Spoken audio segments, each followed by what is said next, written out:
Hello, good to see you again. I'm Charles Harris, an Art Society lecturer, and I specialize in the art of the poster.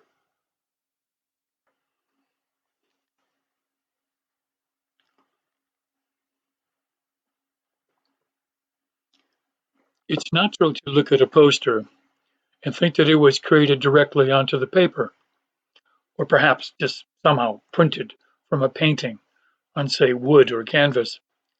Not so, especially in the great age of the poster, La Belle Epoque. That's when poster artists worked on slabs of stone to create their masterpieces.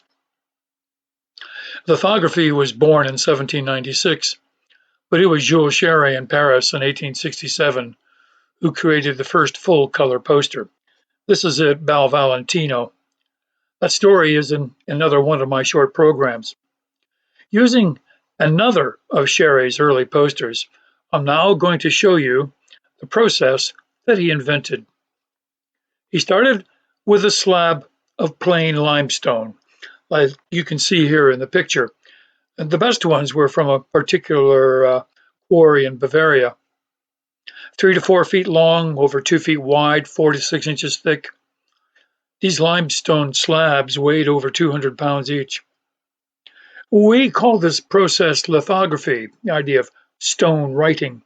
But in the Belle Epoque, they called it planography because the artist only worked on the surface plane of the stone.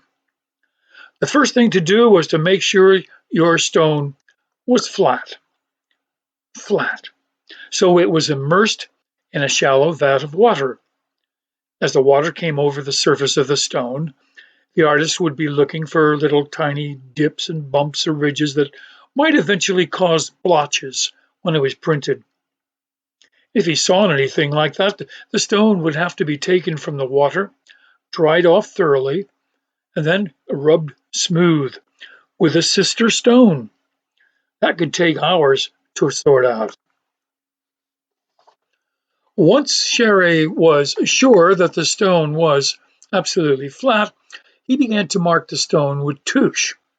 Tuche came in many forms. It was always greasy, a greasy brush, a greasy pencil, a greasy chalk, a greasy crayon.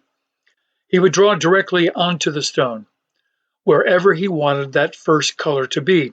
The first color was always the most important color, and for Cheret, it was always yellow. Why yellow? Well, that's another one of my little programs. So he's marking the stone with tuche. Now, the tuche is not yellow, it's practically colorless. The color is going to come from yellow ink a little later on. So he's marked it with tuche, and now he takes a big, sloppy, wet sponge and washes the stone with water.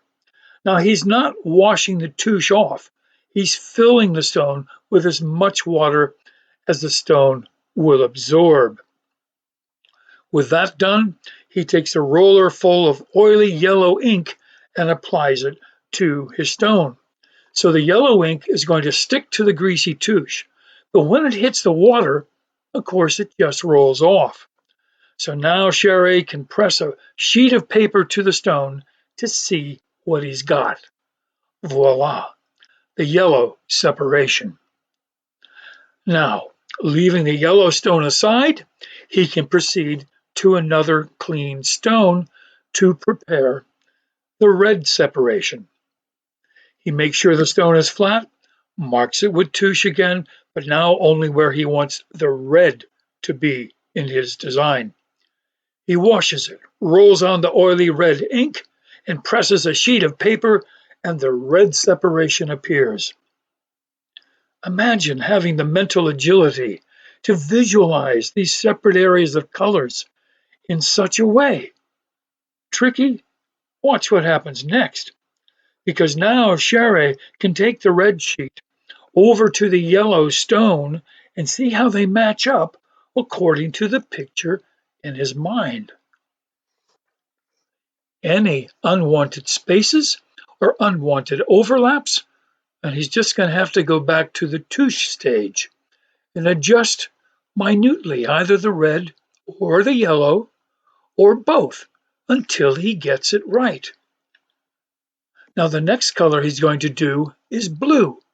So he goes to another clean new stone. He makes sure that's flat. He marks it with touche exactly where he wants the blue to be. He wets it, rolls on the blue ink, and voila, the blue separation appears. There's still a black separation to do too, but let's just jump to the finished poster. Cheret spent about 6 days on this relatively simple design, but remember, he is creating the design directly onto the separate slabs of stone. He is not working from a painting or even a sketch as reference. He has precisely, I mean really acutely precisely visualized the finished poster in his mind and then deconstructs it one color at a time and then reassembles it one color at a time on one slab of stone at a time. Cheret produced over 1,400 of these posters before turning his hand to fine art, doing portraits in his later years as his eyesight gently failed him somewhat. For his enormous contribution to the arts and industry, Jules Cheret was awarded Chevalier Légion d'honneur. If you want to book me for a live performance, just send me an email to this address, cheret1858@gmail.com, or visit my website, postersite.co.uk.